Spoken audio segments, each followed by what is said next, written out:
All right, here we go. So we're closing out the 2024 year here, just a couple weeks until the end of the year, and we're going to be doing our Shop Talk episode 5. We're a bit behind. We promise that we will keep up more on episode 6 and 7 and 8 coming up. We will definitely try to do our best to do these monthly. Things get busy and it gets hard to get to them, but we're going to be working on that. So we're going to start off with a few recently finished projects. I'll bring them up and Chris can give you a few details on them, and we can pros and cons of everything that we talk about. And then we'll go on and we'll talk about stuff that's on the floor, some upcoming project and some news and stuff. So first we'll start off, this one's been gone for quite a while. It left this summer. I think it was actually a local car. It was a 70? It was a 73 Cuda. Okay. And that one already had a supercharged 5.7 Hemi in it? Yeah, he had put a Gen 3, actually it was a 6.4 Hemi. But he had installed in it. He had bought in a lot of parts from us prior to and been doing the installation himself, and got it as far as he could go, and then he tasked us with finishing it. So we finalized his fuel system, finalized the Holley EFI install, finished up his intercooler and engine cooling system. Brian had to get very trick with mounting and making everything work for that air intercooler. It ended up turning out to be a really, really nice build. It drove down the road great. I remember him calling or emailing saying he was real happy with everything, and it definitely turned out to be one of the better builds that we've done as far as overall drivability and fit and finish. I was very happy with it. Awesome. Next one here was a Chevelle. It was a 71 Chevelle. This same customer had a 67 Chevelle here prior. We did a bunch of work. This one was a 71 Chevelle. I believe we just did a rebuilt 4-speed and clutch the last time. Yeah, he had gotten a hold of us and he was having issues. He said the clutch had failed. He couldn't even get the car started to bring it here, so he trailered it, and we got it apart. And the clutch was obviously bad, but we had made the decision, let's just pull that trans and send it down to have it rebuilt. And it was a good thing we had ATD go through it because it was trashed. Everything inside of it had to be replaced. Every gear, the oil actually looked more like anti-seize. So. Oh, jeez. And do you remember the brand of clutch? It was a McLeod. It was McLeod. Okay. So, we've been using some McLeod clutches and quite a bit of Mantic, right? Yep. We've been happy with. We've been doing a lot of the McLeod because they offer a very good single disc, and then when they want to upgrade to something better, we've been switching to the Mantic twin disc. Okay. We had a really cool Cobra replica car that came in. It had a 351 on it with an 8-stack. We just did some calibrating. I believe it had a digital MSD box or something that was limiting some things. Took care of that, dialed it in for the customer. Sounds like he was pretty happy with it. Pretty happy with that, yeah. And this is an ERA replica Cobra, and he's actually having another one built right now that should be coming sometime after the first of the year here, and we'll be tasked with putting the drivetrain in it and getting it up and running. Yeah, I've been looking forward to that one. And then another one that I just thought of here was the 76 Corvette that we put a Blueprint 350 in it. Did some side pipes and a few other things. Yeah, we ended up, that one was kind of a barn find, we'll call it. He bought it, decided he wanted to stick some money into it. It started with the engine and side pipes, then it obviously grew to a clutch. That transmission also needed to be rebuilt. That was another 4-speed that ATD did for us. Okay. We ended up upgrading it to a Be Cool radiator, the factory radiator. Yeah, I remember that thing. Had a crack in it, so we ended up fixing his headlights. That still had the old vacuum style headlights, and that's right. That was just here recently for that car. Yep. He didn't want to upgrade to the electronic system, so we just redid all the vacuum, and it's working out perfect for him. Okay, good.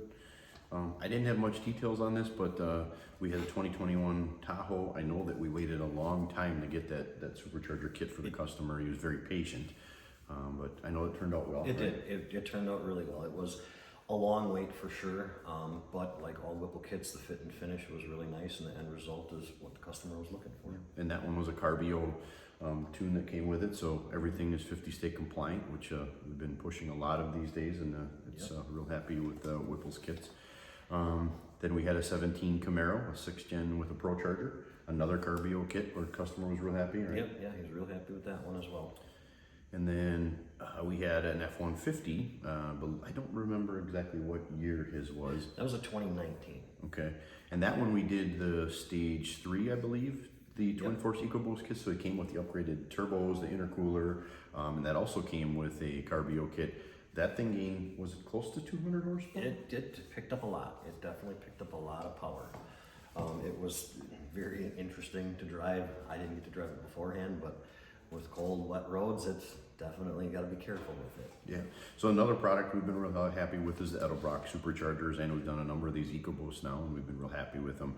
This one was kind of unique because the customer had a YouTube channel, and the thing had over 1 million views, so it was kind of crazy the amount of comments coming in on it, and haven't heard back from him, so I'm assuming he's happy with it, and everything's holding together. Assuming, yeah.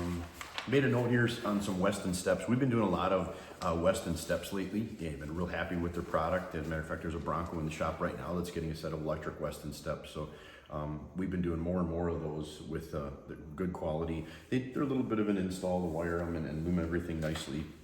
So it's not just a backyard type of install, but we've been real happy with their products. Yeah, they turn out really nice. There's a little bit to them as far as for locating all the wiring and getting everything hidden and tied up nice, but overall the final product is really very nice. Yeah.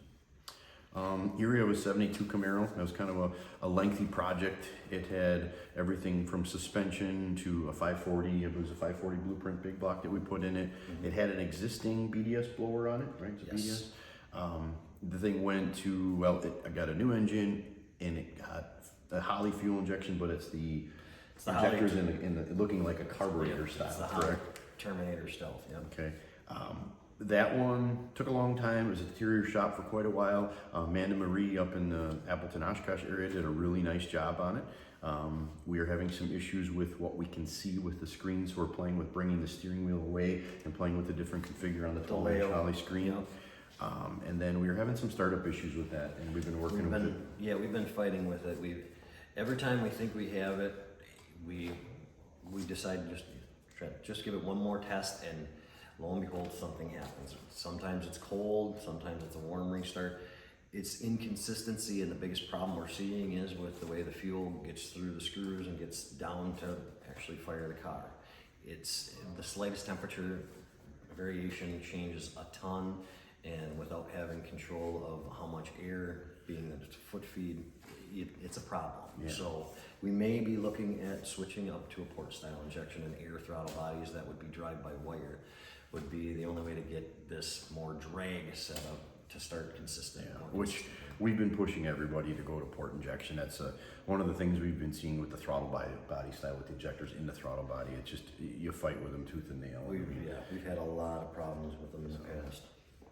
So definitely recommended on our part to use port injection, none of the throttle body stuff. I know Holley has a new Sniper 2 out that we haven't seen, but their old snipers have been nothing but inconsistent problems, and it's not worth our time as a shop. Every manufacturer, every brand of manufacturer seems to have. Some of them work, some of them don't, and it all depends on the combination. Yeah. Here we got a 68 Chevelle. We did a Wegner big block a year or two ago, yep. And he was having some fuel gauge issues that we were fighting with. He brought it back, and we took the existing tank out, and I believe we put a Rick's stainless steel tank in it. Yep. It also has a Holley EFI on it. It has one of the snipers that's actually working, right? It's got Terminator Stealth, yeah. Okay. At that one, what were we fighting with? There was some inconsistency with the dash? Right now we're fighting with an issue with the dash. Dakota Digital Dash, which we've had great luck with them in the past, but we're losing a speed signal and oil pressure signal at different times. So there's a little bit of troubleshooting that we got to do there, but I have to say that Dakota Digital's tech team has been very helpful in troubleshooting this, and I know we'll get through it. All right, on to the next one here. I have on my list here, I have I believe, what year was the That was an 87. 87. So we have an 87 TA that we did, and a GM Performance E-Rod, so it's all Carbio, comes with all the accessories to make it Carbio. We did an ATD 4060 transmission, yep. Some QA1 suspension, motor rear end, yeah, so pretty much everything in the driveline. That one took quite a while. It was one of those jobs that just seemed to take forever. There was always something that came up that we had to wait for, and then we get pushed aside, and finally got it completed. And I know we had talked with the owner recently, and we were going to look at the shifting was a little tough or rough for him, or he wants to see if we can tone down the shifting a little bit. He doesn't want as much of the performance-oriented shifting as he does more of a factory-style feel. So we're going to look into that. Okay.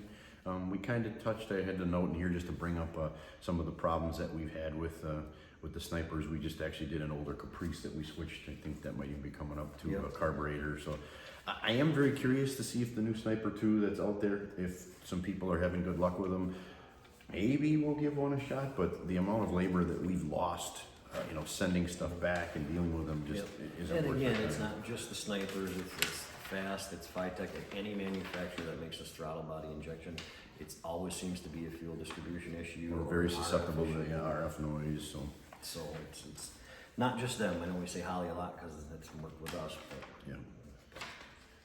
quite a few small jobs that it didn't list them, but colder intakes, running boards, catback exhausts that came through the shop.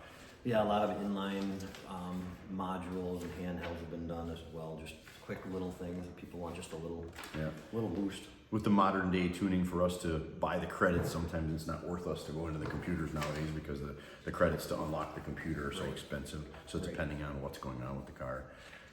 A few cool projects that are on the floor now. We have a 71 Chevelle that's a complete restoration. That one's got a SpeedTech frame, QA1 shocks. It's got a Wagner 427 with a Whipple 3.0, Rick's stainless steel fuel tank, Aeromotive fuel system, Holly EFI, ATD 4L80, vintage air. That's been slowly plugging along. It's getting closer to getting to the point that we could get it off to the interior shop and some into the auto body shop. Next on the list, we have a 2000 Trans Am. It's a high mileage Trans Am that's in nice shape. It's getting a whole bunch of work done to it. Doing a GM Performance 6.0, Pro Charger, Motor end, Aeromotive fuel system. Kind of cool because we're keeping everything Carvio. Yep. So it's I think it's got a Holly intake that we're even making provisions to make it all factory compliant. That thing is been in the making too. Yeah, and it's getting close. He's having us do everything. I mean, it's getting wheels and tires. We're upgrading seats. It's got QA1 coilovers on it. You put a stereo in it for him. So yeah, all kinds of cool stuff on that one. Should have that ready for him to enjoy spring with it. Older Thunderbird. I don't have what year that is. That is a 55 T-Bird. It's got a Y block, a 292 in it. Don's rebuilt that down at Kenosha. And it was a challenge, like finding parts, right? The cylinder head needed to be There was replaced. a cylinder head that actually had a portion of the casting was cracked off where a bolt hole was, so they had to source new cylinder heads for it. But they couldn't find a new, right? So you had to find a used one. Yeah, everything used. So it was definitely a challenge. Updating the 6-volt distributor. That had to be done. Next on the list, we have a 73 Caprice. I'm not a big donk guy, I'm not a big tire guy, and I might have the verbiage wrong because I heard there's all different terms of that. But we see a fair amount of big wheel cars like that. This one's kind of growing on me a little bit. It's a very clean car. It's white convertible. I would have to agree. I'm not a fan of the wheel and tire package, but overall, it's a sharp looking car. Yeah. It's that. That one had a big block in it that we actually switched from a throttle body injection that was causing issues. We actually switched that back to a carburetor. The guy didn't want to invest in the port injection, so put a different carburetor on it. It took all the fuel system stuff and made it work with the carburetor. QA1 suspension, motor end. I believe we got an fuel pump on there and regulator. Well, no, it's what was with the Holly system. We didn't put an air motor regulator. It's a regulator for the carburetor. Yep. Pretty healthy big block. I want to say it was getting close to 6 to the tire. Yeah, puts out some good power. That one has a pretty tight converter in it, so we're sending that over to ATD to get that reflashed. Needs to loosen up. It needs to loosen up quite a bit. Yeah, this combination for this engine it's more aggressive for what it is. I would say more of a track setup than a street setup, but with a looser converter. I think the customer will be pretty happy with a looser converter in it. Yep, exactly. And then next on my list is 73 Impala. That's been here for most of the summer. We finally got it. That's another Caprice. Is it? It's okay. I thought it was an Impala. Well, and that one has an LS-based engine. I don't know the history of that. That one's a 408. That's got a Whipple on it. Okay. It came with a factory-style operating system. We switched it over to a Holly. That's a Terminator as well, or is it a Dyno? That's a Terminator setup. And we ended up having to go through, make his gauges work. We had to re-engineer some of the AC system and some other things, add a breather system to it, just kind of tidy it up and finish it up. And we're finally at the point now where we're almost complete. We're just finalizing getting his fuel gauge all working correctly. And then the next one on here, this one we feel very bad about because it's been taking forever. We've been running into problems after problems. It's an 87 Buick Grand National. This one again, this summer, all of the engine building shops we work with were way backed up, and this was probably one of the longest ones it took to get back. Finally got it back, got it put in, and we actually switched a lot of stuff back to factory emission compliance. A lot of stuff that was missing, we sourced and put it back on the car for the customer. And then we started running into problems. Running into some issues with the overall running of the vehicle, and it shouldn't have changed. The cam profile shouldn't have changed anything as far as with the tune. Which the tune that was in it originally, Correct. so it should have been pretty close. It should have been really close, and we were fighting issues. Ended up running into a problem with the ignition control module and ignition coil. We sourced replacement ones for that, got those in, had it actually running halfway decent, and our calibrator that does the chip burns for us actually came here and was making some headway, and all of a sudden, just like that, the car started running poorly again, and to the point where it wouldn't hardly run at all. And it's been, not an exaggeration, months of testing and scoping to find stuff. I mean, not every day. It's when when we get to it and we're waiting for answers. Right. And, some of these older computers are very brittle. Right. So and this one did have a prom chip or an adapter soldered in it, so we didn't know if that had something to do with it. No, so we actually sourced a different computer, as well as did checking for all the cam, crank signals, all of that stuff. Ended up finding out that we were losing the crank signal. We're, again, not getting too far into it, but it's not getting back to the computer. So we jumped that, and we were getting the signal through the computer, but the computer still was not recognizing it. So we sourced a new computer, and unfortunately they make two different size Prom chips for that, and the boards are two different sizes for computers that fit that same vehicle. And that seems to be the problem now, is the replacement computer we got accepts the different prom chip that we're having a hard time. I know when we were just at sourcing. PRI, a couple guys were actually looking up on their phones while we were sitting around trying to find a different source for the prom chips, because our existing company is not responding and Not at all, it's not only in any email. way, shape, or form, but I actually did get something back from Brian, our other chip burn tuner, and he said that he found an old email thread from them that he was going to try this email versus what he had been reaching out to them on, so hopefully it gets us something. So if the owner of this vehicle sees the video, we're feeling for you, because we'd really like to get her finished up for you. We have a pretty cool 71 Firebird. I love that year Firebird, so that's kind of soft spot with me. That one's all finished up, I believe, just about ready to go back. Yeah, just about ready, just finalizing some of the last stuff to get it prepped and ready for delivery. And what were some of the hurdles with that one? I know we ran into a few hurdles with the engine mounts we had to custom make. So Heights makes this whole subframe, and it's a beautiful setup, but it's made for LS, big block and small block Chevy. Not the original Not for the original Pontiac. Yeah, the original Pontiac motor does not just bolt in. So we ended up having to have custom engine mounts made. Which we made in-house. Yeah, it was a long, drawn-out process, but we got And then the steering was an issue too. Steering was, Fight with existing headers and stuff that were on it, but we made it through, and she's ready to go back to the customer. Another apology to the customer that one took longer than planned, because that was we've done plenty of those, and we ran into some stuff we didn't expect to run into.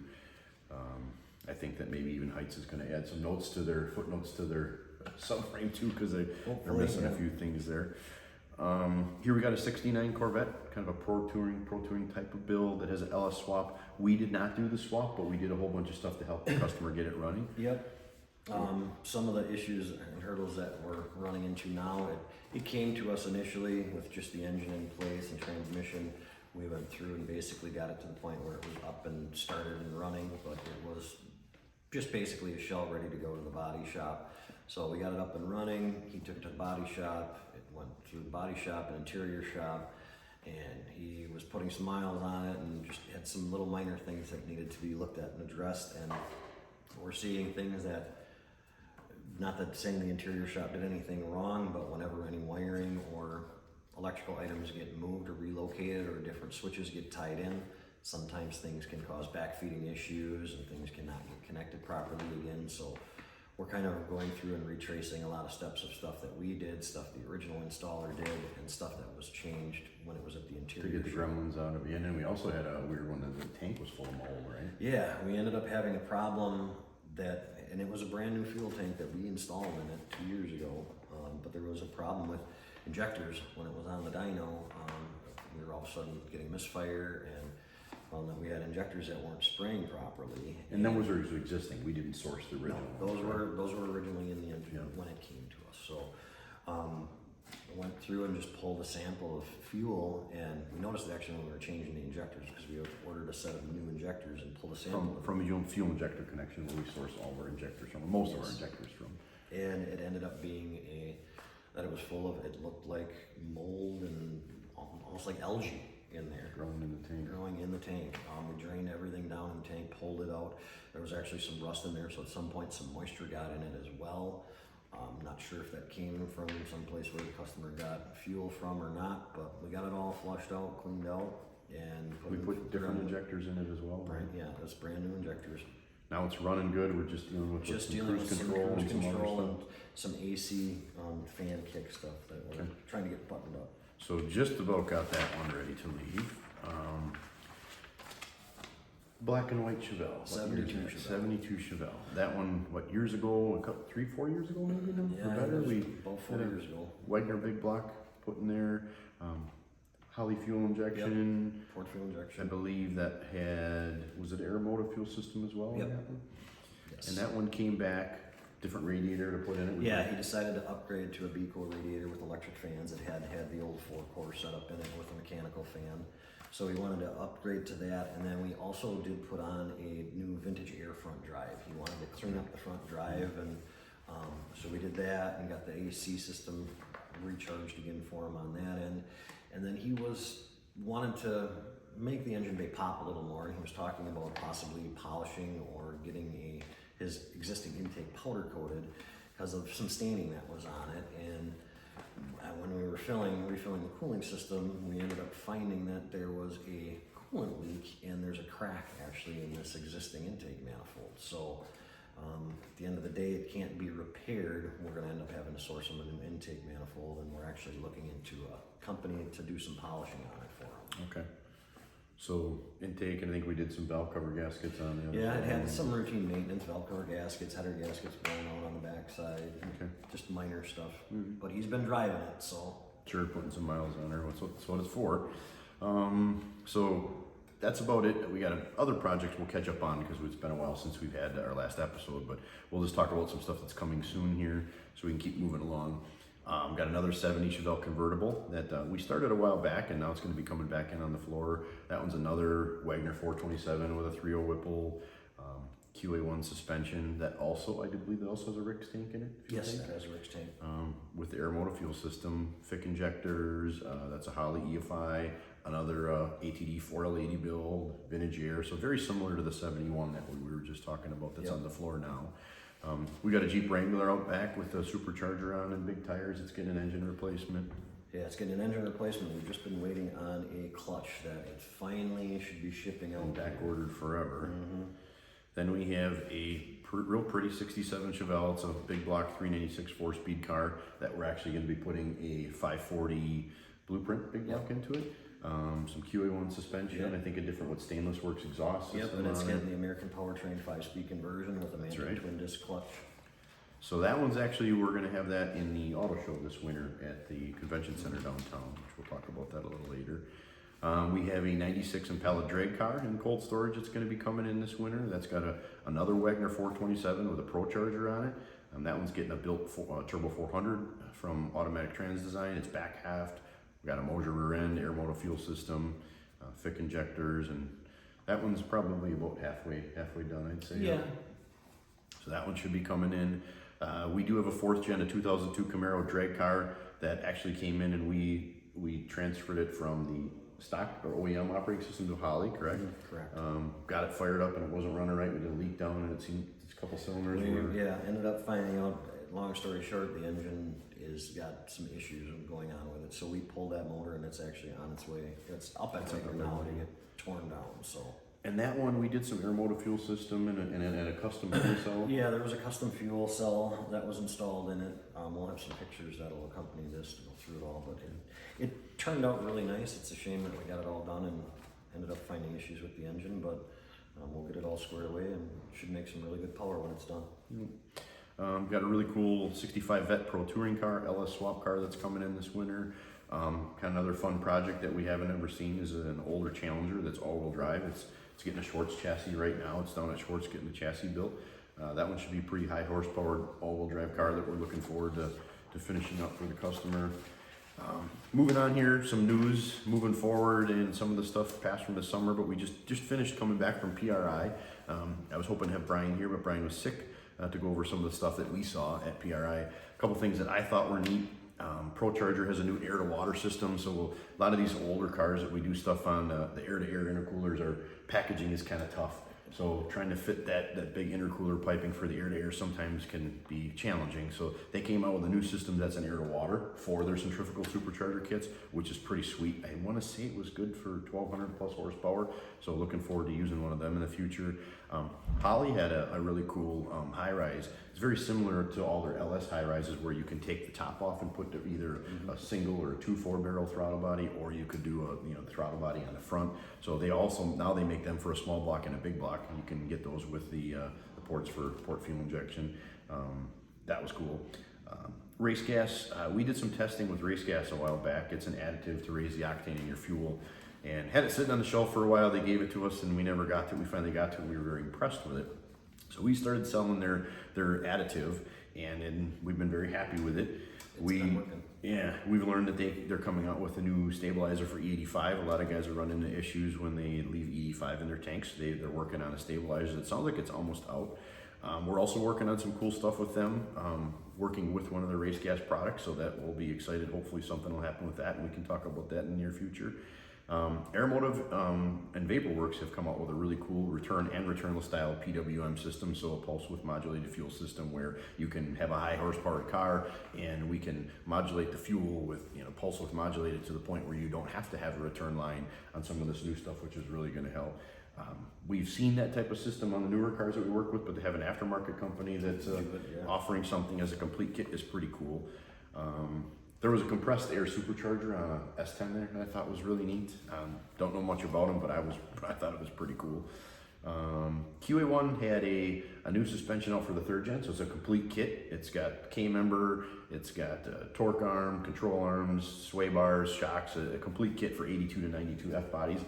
There hasn't been a complete kit from anybody to offer for one of those, and we ironically just finished one where we had piecemeal different brands together. So nice job, QA1, but you're a little late. So hopefully we can sell one moving forward. As a shop here, we sponsored some MMA fights in Milwaukee recently. The NAFC sponsored event was a couple weeks ago that we did at the Waukesha Expo Center. We had some real nice seats we gave away to customers and some of the employees, and we enjoyed that. It was a great venue. Rufus Sports was behind that. Nicely ran event. The Milwaukee Auto Show, that's going to be coming up here February 22nd through March 2nd. We always have a nice large booth there and we do a bunch of cool stuff.